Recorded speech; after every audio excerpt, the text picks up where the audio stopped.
ગીર સોમનાથમાંથી સમાચાર મળી આવ્યો છે। ગીર સોમનાથના પ્રભાસ પાટણના રામ રાખ ચોક નજીક પરજીયા પટણી સોની જ્ઞાતિ સંચાલિત સ્વજન આશ્રય સ્થાન વૃદ્ધાશ્રમ જરૂરતમંદ વૃદ્ધો માટે સહારો બની રહ્યો છે। વેરાવળના પિયુષભાઈ સાગરના ટ્રસ્ટી પદ હેઠળ અને નરેશ મુકુંદરાય ઝવેરીના સંચાલનમાં છેલ્લા 5 વર્ષથી ચાલતું આ વૃદ્ધાશ્રમ હાલ 14 વૃદ્ધોને રહેણાંક, ભોજન, આરોગ્ય અને માનવીય સંભાળની સુવિધા પૂરી પાડી રહ્યું છે।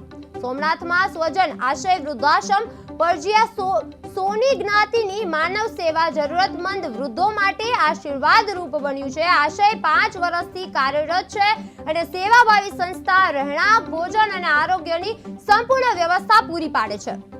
પરજીયા સોની જ્ઞાતિની માનવ સેવા જરૂરતમંદ વૃદ્ધો માટે આશીર્વાદ રૂપ બની છે। સોમનાથમાં સ્વજન આશ્રય વૃદ્ધાશ્રમ પરજીયા સોની જ્ઞાતિની માનવ સેવા જરૂરતમંદ વૃદ્ધો માટે આશીર્વાદ બની છે। આશ્રય 5 વર્ષથી કાર્યરત કરવામાં આવી છે। સેવાભાવી સંસ્થાને રહેણાંક, ભોજન અને આરોગ્યની સંપૂર્ણ વ્યવસ્થા પૂરી પાડવામાં આવે છે।